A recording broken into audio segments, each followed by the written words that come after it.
నెహెమ్యా గ్రంథము మొదటి అధ్యాయము. హకల్యా కుమారుడైన నెహెమ్యా యొక్క చర్యలు.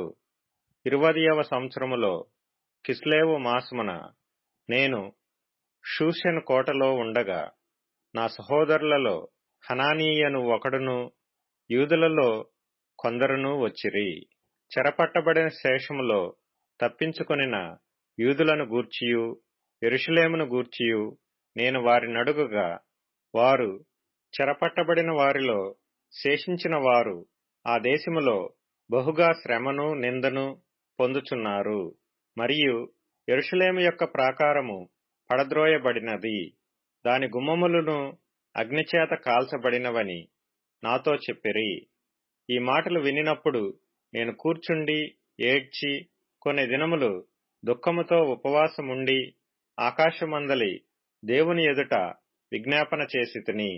ఎట్లనగా, ఆకాశమందున్న దేవా యెహోవా, భయంకరుడైన గొప్ప దేవా, నిన్ను ప్రేమించి నీ ఆజ్ఞలను అనుసరించి నడుచు వారిని కటాక్షించి వారితో నిబంధనను స్థిరపరచువాడా, నీ చెవియొగ్గి నీ నేత్రములు తెరచి నీ సన్నిధిని దివారాత్రము నీ దాసులైన ఇశ్రాయేలీల పక్షముగా నేను చేయు ప్రార్థన అంగీకరించుము.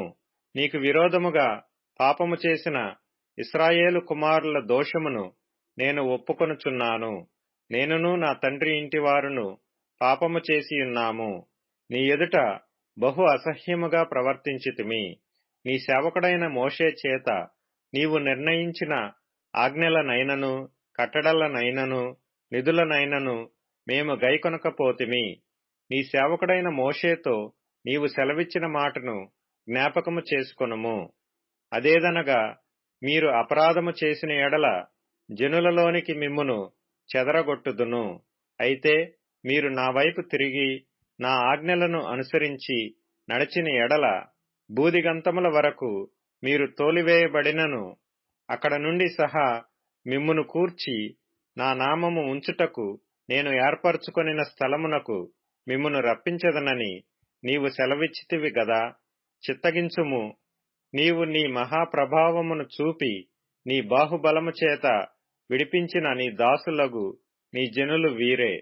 యెహోవా, చెవియొగ్గి నీ దాసుడనైన నా మొరను నీ నామమును భయభక్తులతో గణపరచుటయందు ఆనందించు నీ దాసుల మొరను ఆలకించి ఈ దినమందు నీ దాసుని ఆలోచన సఫలపరచి ఈ మనుష్యుడు నాయందు దయచూపునట్లు అనుగ్రహించుమని నిన్ను బతిమాలుకొనుచున్నాను అని ప్రార్థించితిని.